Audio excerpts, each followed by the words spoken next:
오늘 우리들에게 무척 익숙한 말씀을 우리들은 오늘 함께 보았습니다.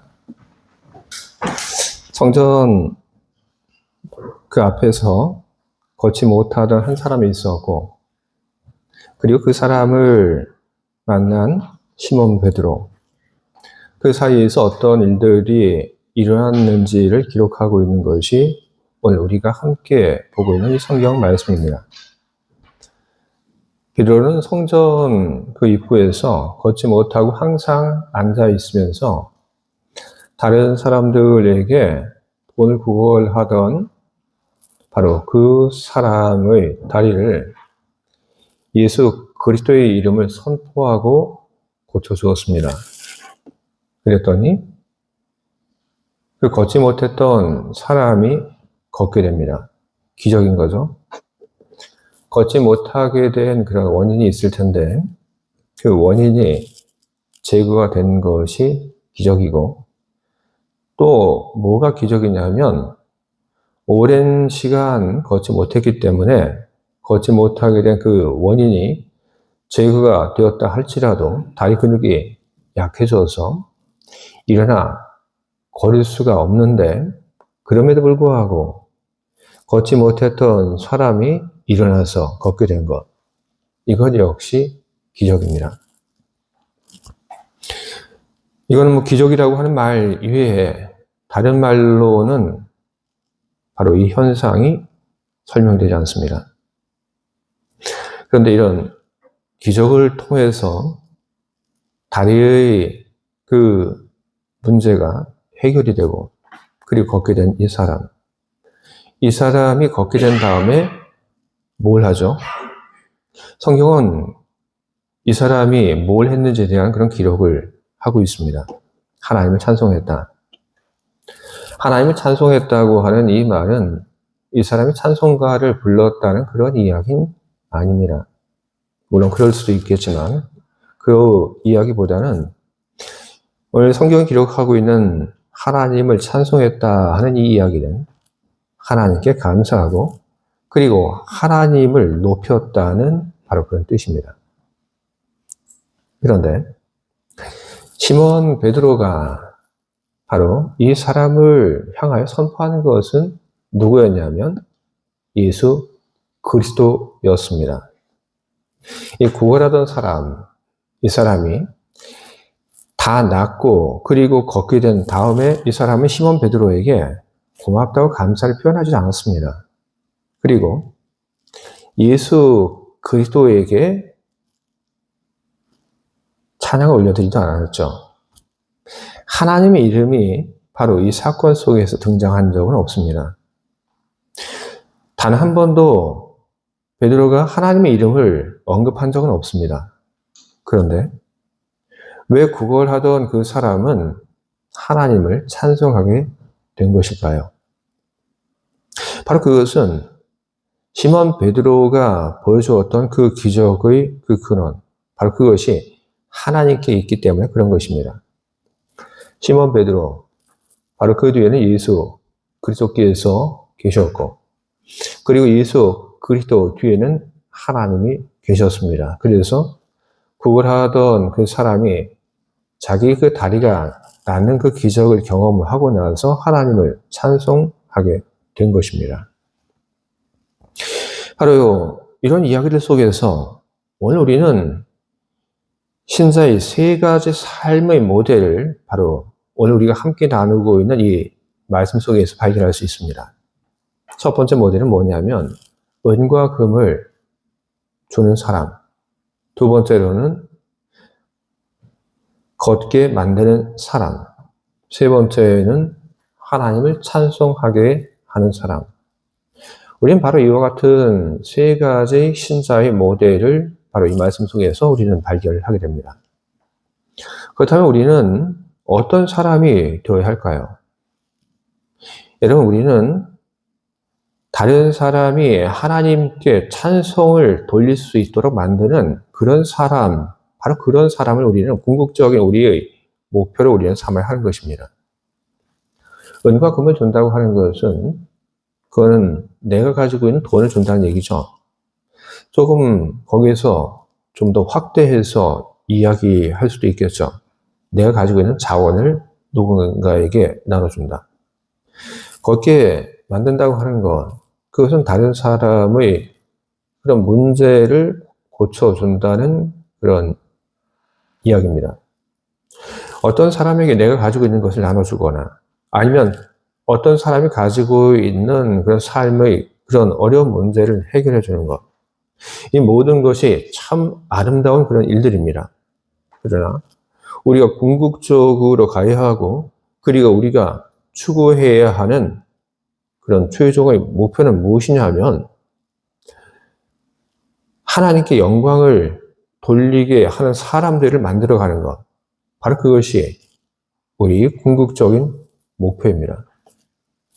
돈이라고 하는 것은 어떤 사람이 하루를 바꿉니다. 그리고 걷게 만든 바로 그것은 그 문제를 해결받은 그 사람의 삶이 계속되는 동안 그 사람의 삶을 바꿉니다.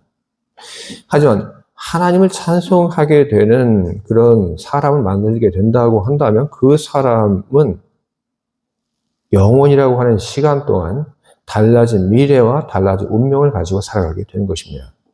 그래서 우리는 누군가에게 돈을 주는 것, 그것도 아름다웠고, 누군가의 그 인생을 바꿔주는 것, 그것도 참 좋은 일이지만, 그것보다 더 우리는 누군가가 하나님을 찬송할 수 있도록 만들어가는 일들을 우리는 해야 하는 것입니다. 우리가 그런 사람들이 되기 위해서 우리는 어떻게 해야 될까요? 이런 사람들의 특징을 본문의 이야기 속에서 찾아보게 되면 세 가지 중요한 특징이 있습니다. 첫 번째로는 다른 사람을 찬송하게 만드는 바로 그런 사람들은 내가 영광을 받기를 바라지 않습니다. 시몬 베드로가 성전에 들어가다가 걷지 못하는 사람을 봤죠. 그리고 그 사람을 고쳐줄 때 그는 예수 그리스도의 이름으로 걷지 못하던 사람을 고쳐주었습니다. 예수 그리스도의 이름을 왜 이야기를 한 것일까요? 기적을 선포하는 데 있어서 예수 그리스도의 이름이 필수적인 그런 조건이었을까요? 그렇지 않습니다. 예수 그리스도의 이름이라고 하는 바로 그것이 기적을 일으키는 데 있어서 필수적인 조건은 아니었습니다. 그러나 그럼에도 불구하고 베드로는 예수 그리스도의 이름을 선포하고 그리고 나서 걷지 못했던 사람을 고쳐주었습니다. 왜? 베드로가 예수님의 이름을 선언하게 된 것은 내가 지금 일으킬 그 기적의 그 원천이 어디에 있는 것이고 그리고 내가 지금 하려고 하는 이 일의 그 목적이 어디에 있는지를 알리기 위한 그런 이유에서 예수님의 이름을 선포했던 것입니다. 바로 내 힘으로 나의 능력으로 하는 것이 아니라 예수님의 능력으로 내가 일을 한다. 내가 이것을 하는 이유는 예수님께 영광을 돌리기 위해서 내가 이것을 한다. 바로 그래서 베드로는 예수님의 이름을 선포하고 그리고 걷지 못했던 사람의 다리를 고쳐주었습니다.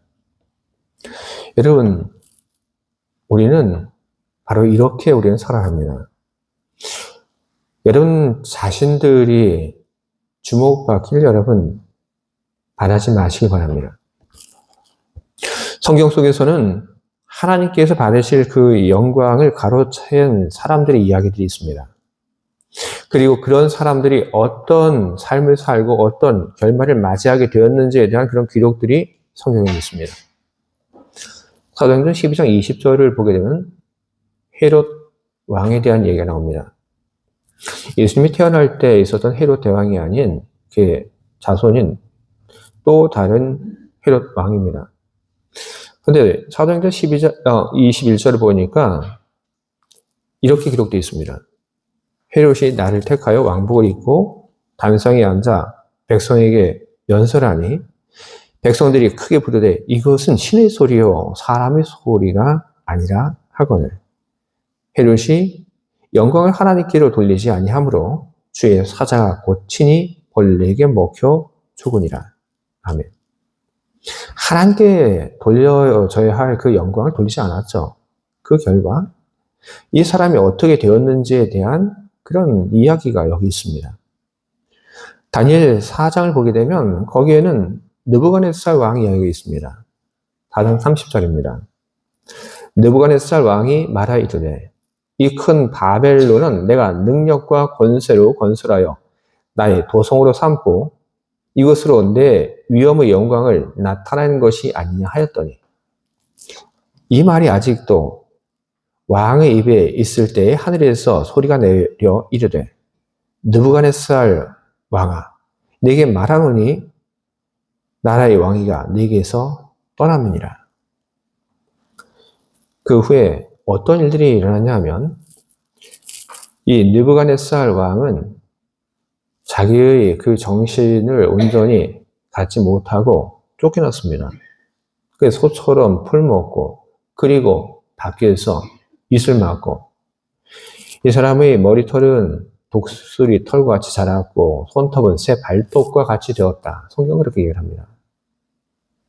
모양새가 아니었다는 얘기죠. 하나님께 돌려야 할 그 영광을 하나님께 돌리지 않고 내가 이게 참 잘해서 그래서 이 나라가 이렇게 지금 강하고 잘 되고 있어. 바로 그것이 느부갓네살 왕의 문제였고 바로 그런 문제를 가지고 있던 느부갓네살 왕은 하나님의 버림을 받게 되었습니다. 반대의 경우도 있죠.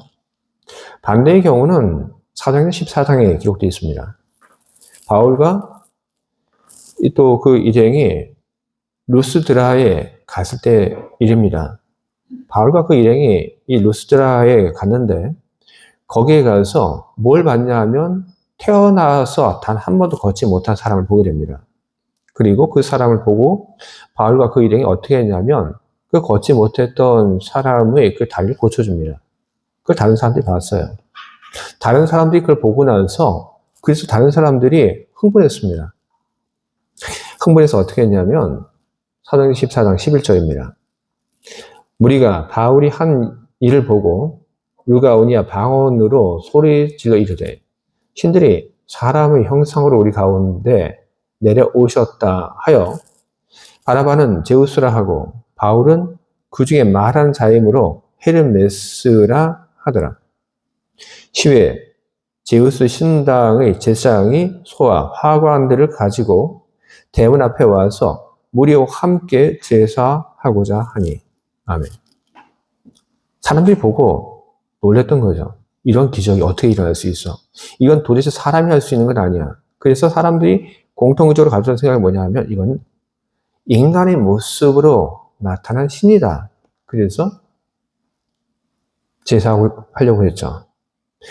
소를 잡고 그리고 꽃을 밟고 영광을 돌리고 그런데 그런 속에서 바울과 함께 동역을 했던 바나바는 어떻게 합니까? 좋아합니까? 내가 잘했다 하고 그리고 사람들이 하는 영광 돌린 걸 다 이 사람들이 다 봤습니까? 아니죠. 성경은 이렇게 기록합니다. 두 사도 바나바와 바울이 듣고 옷을 찢고 무리 가운데 뛰어 들어가서 소리 질러 이르되 여러분이 어찌하여 이러한 일을 하느냐? 우리도 여러분과 같은 성정을 가진 사람이라. 여러분에게 복음을 전하는 것은 이런 헛된 일을 버리고 천지와 바다와 그 가운데 만물을 지으시고 살아계신 하나님께로 돌아오게 함이라. 아멘. 바나바와 바울, 이 사람들은 일으킨 그 기적을 통해서 자신들이 주목받기를 원하지 않았습니다. 이 사람들이 원했던 건 뭐냐 하면 내가 주목받는 것이 아니라 하나님이 주목받기를 원하셨던 거죠. 이것이 이 사람들이 궁극적인 그런 목표였습니다. 여러분, 우리의 모든 사역 속에서 나라고 하는 그런 이름을 여러분 내보이려고 우리는 하지 말아야 합니다. 내가 무언가를 했다 이것을 다른 사람들이 알아주고 기억해 주길 여러분 바라지 마시기 바랍니다. 제가 기억하는 명설교가 있습니다. 그 설교 제목은 기다리는 아버지라는 그런 설교입니다. 탕자 이야기를 가지고 한 설교입니다. 이 설교를 누가 했는지 예전에 기억했는데 더 이상 잘 기억나지 않습니다. 이 설교를 누가 했는지 제가 찾아보는 것, 그래서 그것을 아는 것, 그것은 어려운 일이 아닙니다. 조금만 찾아보면 제가 기억하는, 저에게 큰 감동을 주었던 이 설교자가 누구인지 금방 알 수 있습니다. 하지만 저는 굳이 그렇게 할 생각이 없습니다. 중요한 것은 그 메시지인 것이죠. 그 메시지를 통해서 드러났던 바로 하나님, 그 하나님의 사랑. 저는 그것만 기억하면 되는 겁니다. 그리고 그 설교를 했던 사람이 기대했던 것도 바로 그겁니다. 내 명설교를 통해서 다른 사람들이 내 이름을 기억해 주기를 그 설교자는 조금도 기대하지 않았습니다. 저는 그렇게 믿습니다. 중요한 것은 우리 모든 일을 통해서 내가 기억되고 내가 나타나는 것이 아니라 우리의 모든 사역들을 통해서 하나님이 나타나고 하나님이 주목받는 것입니다. 바로 그런 사람이 어떤 사람을 변화시켜서 그 사람이 하나님을 찬송하게 만들 수 있는 것입니다. 두 번째로 어떤 사람을 변화시켜서 찬송하게 만드는 사람은 어떤 사람이냐면 없는 중에도 없는 것도 은혜라고 말하는 사람, 그렇게 고백하는 사람, 바로 그런 사람입니다. 베드로가 구걸하는 사람 만났을 때 그런 돈이 없었죠. 돈이 얼마나 더 있었으면 아마 그거 줬을 겁니다. 그런데 돈이 없었습니다. 돈이 없어서 그래서 하게 된 것이 무엇이냐 하면 걷지 못하는 사람의 그 다리를 고쳐준 것이죠. 이 강해 설교로 유명한 존 메가더 목사님이라는 분이 계십니다. 얼마 전에 또 하나님의 부름을 받으신 그런 분인데 이 존 메가더 목사님 대단히 성공한 그런 목회자입니다. 여러분 중에서도 이분의 이름을 들어보신 분들이 많을 겁니다. 그런데 이분이 꽤 이름이 알려진 그런 목사님이고 그리고 설교자인데 이분이 목회를 어떻게 하셨는가 이분의 목회를 보게 되면 이분은 그렇게 평탄한 목회를 하지는 못했습니다. 문제가 많았습니다. 그는 저희 이야기가 아니라 이분이 직접 한 이야기입니다. 이분에게 있어서 목회를 하는 데 있어서 가장 커다란 그런 어려움은 무엇이냐면 사람이었습니다. 언젠가 한 번은 이분이 정말로 마음을 쏟고 사랑을 키우면서 애지중지 그렇게 공을 들인 그런 제자가 있는데 그 제자가 5인데 그 중에 하나가 교회의 중직자와 함께 목사님 찾아왔습니다. 그리고 목사님이 찾아와서 무슨 얘기를 하냐면 목사님에게 교회 그만두십시오 하고 목사님에게 그 사임을 요구했습니다. 무리한 요구로 목사님을 교회에서 그만두시라고 이렇게 얘기를 한 겁니다. 그때 느꼈던 그 마음이 어떤 마음이었는지 존 메가더 목사님은 후에 이렇게 얘기를 합니다. 브루투스, 너마저도 바로 그런 마음이 들었다고 합니다. 이렇게 자기가 사랑했고 그리고 제자로 키웠던 바로 그 제자가 찾아와서 목사님에게 당신 나가십시오 하는 그 속에서 너무나 상처를 받아서 이분은 더 이상 그 교회에 있고 싶지 않았습니다. 물론 그렇게 목사님을 떠나게 하려고 했던 이 사람의 그런 시도는 실패했습니다. 그런데 너무나도 충격받고 너무나도 마음이 아프고 정이 다 떨어져서 그래서 이 존 메가더 목사님 더 이상 그 교회에서 목회를 하고 싶지 않았습니다. 어떻게 됐을까요? 딴 데 가려고 했습니다. 그만두던지. 근데 문제는 딴 데 가려고 하는데 갈 데가 없는 겁니다. 그래서 어떡합니까? 갈 데가 없으니까 못 갔죠. 그래서 갈 데가 없으니까 거기에 계속 머물러 있어서 또 계속 목회를 하게 됩니다. 목회를 또 그 후로 계속 또 하게 됐고 또 8년이 또 지났습니다. 그리고 또 시간이 지나서 몇 년이 또 지나고 첫 번째 사람으로 인해서 이 큰 상처를 받고 한 이제 10여 년쯤 지난 다음에 이 교회에 있는 성도들 가운데에서 꽤 많은 수가 교회를 떠났습니다.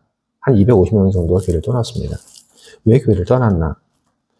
목사님 설교가 너무 길고, 그리고 목사님 설교가 너무 지루해서 그래서 교회를 떠났습니다. 사람들이 교회를 떠나니까 교회 안에 남아있던 사람들이 목사님을 향해서 또 뭐라 합니다. 온갖 비난, 공격이 있었죠. 목사님은 그때 또다시 교회에서 사람들로 인해서 상처를 받고, 그리고 배신감을 느꼈습니다. 그리고 그렇게 상처를 입고 배신감을 느끼게 되니까 또 교회에 대한 정이 다 떨어졌습니다. 또 교회를 떠나고 싶었죠. 그래서 내가 어디 갈 수 있는 곳이 있나 찾아봤는데, 그런데 이번에도 자기가 갈 곳이 없었습니다. 그래서 떠나지 못하고 그 교회에 그대로 머물러 있었습니다. 존 웨가드 목사님은 후에 당신이 겪었던 이때의 그 시간들을 기억하고, 그리고 그 사건들을 기억하며 이렇게 이야기를 합니다. 갈 곳 없는 은혜가 나를 붙들었다. 갈 곳이 없는데 그것이 은혜라고 고백을 합니다. 그렇습니다. 갈 곳이 없으니까 계속 거기서 목회를 하게 된 것이죠. 하나님께서 또 갈 곳이 없어 머물렀던 그곳에서 그를 쓰신 은혜, 그 은혜를 그는 경험했던 것입니다. 여러분, 갈 곳 없는 것도 여러분 은혜입니다. 요셉의 경우 노예로 팔렸죠. 노예로 팔린 이 요셉이 갈 데가 어디 있습니까? 노예에서 탈출해서 그래서 집으로 돌아갈 그런 마음이 있습니까? 없죠. 이 요셉은 갈 데가 없습니다. 다윗은 어떻습니까? 다윗은 사울에게 미움을 받았죠. 그래서 광야를 떠돌아 다니게 됩니다. 갈 데가 없죠. 떠돌아 다니고 광야에서 있었던 바로 다윗. 그들은 갈 데가 없었습니다. 하지만 갈 데가 없었던 그들이 고백하는 것은 무엇입니까? 하나님 은혜를 그 속에서 고백을 하고 있습니다. 갈 데가 없는 것. 갈 데가 없어서 어디로 가야 할지 모르는데, 그런데 붙잡아주고 이끌어주시는 하나님. 갈 데가 없는데 그런 나를 찾아와서 붙잡아주시고, 그리고 함께 있어주신 하나님. 갈 데가 없는 나를 붙잡아서 주의 일을 하게 하신 하나님. 이 사람은 그런 하나님을 경험했던 것입니다.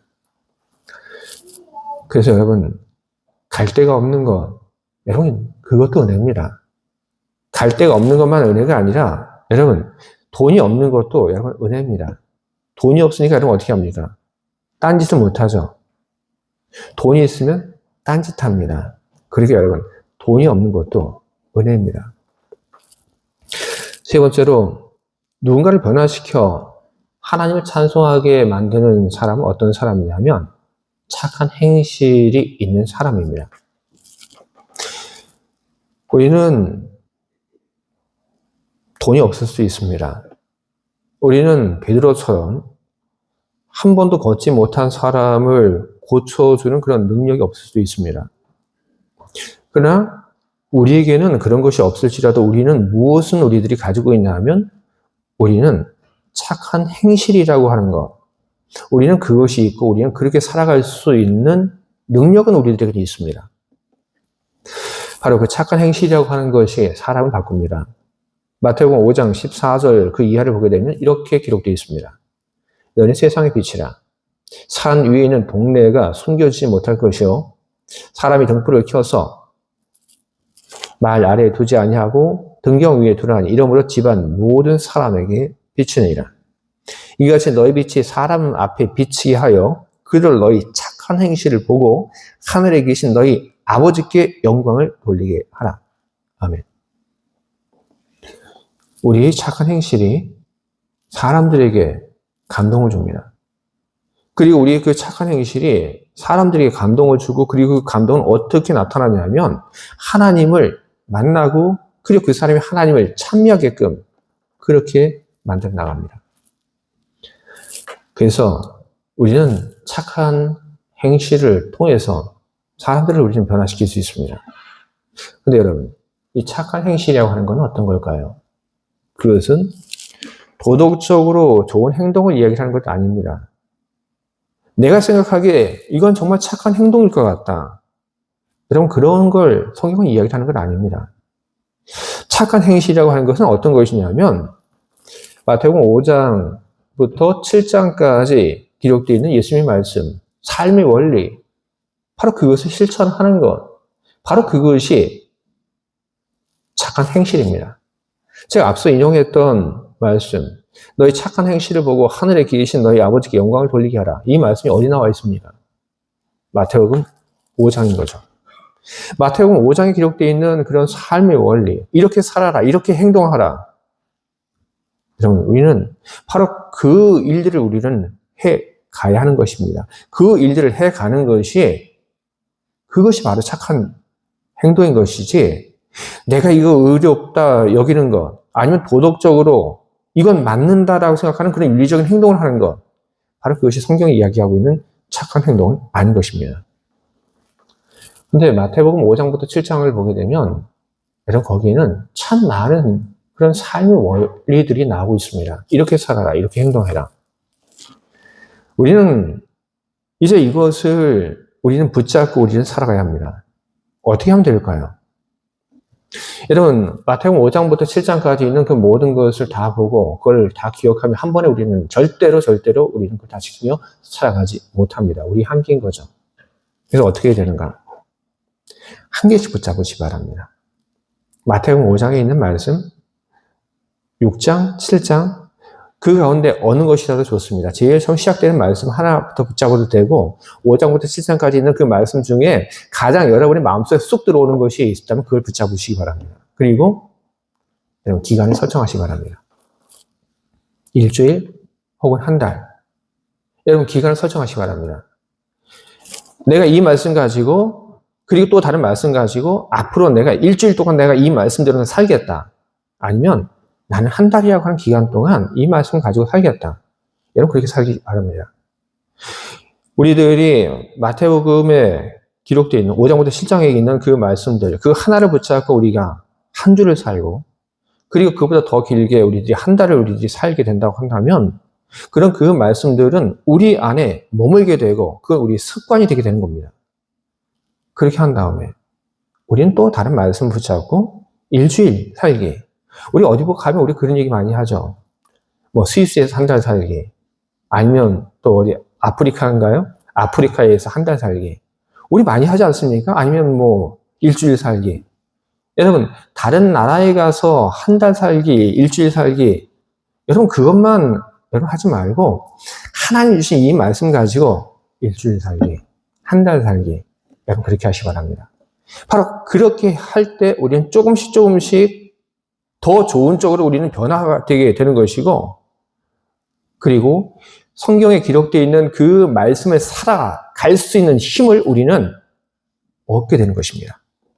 그리고 그것이 다른 사람에게 영향을 주고 다른 사람의 삶 속에 들어가서 감동을 주고 다른 사람의 삶을 바꾸는 결단을 하게끔 만드는 것입니다.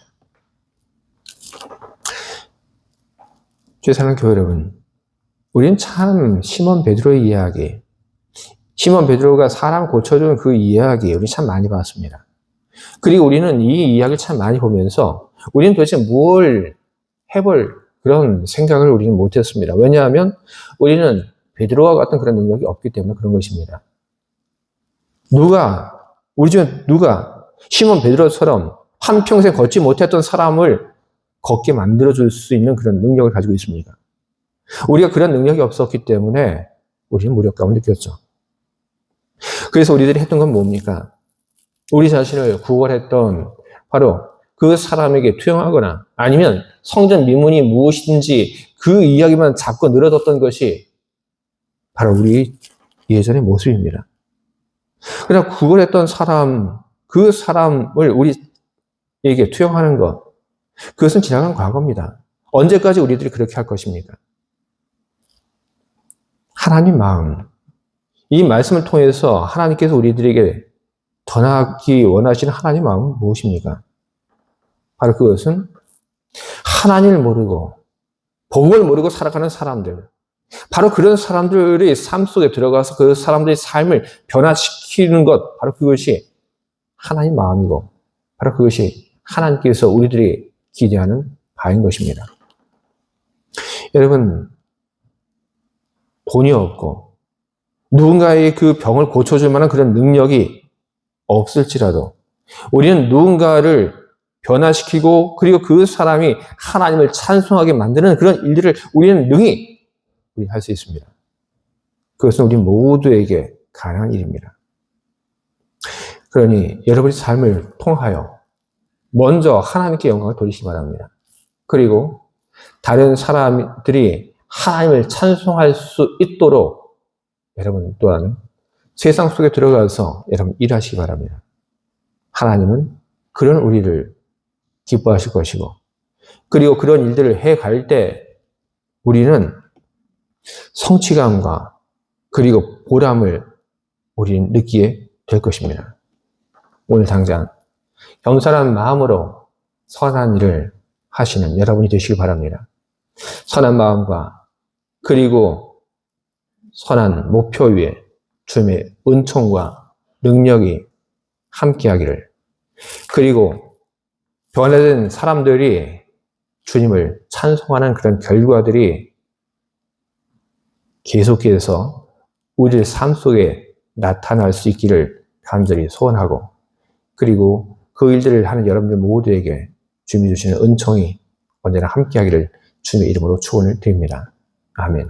함께 기도하겠습니다.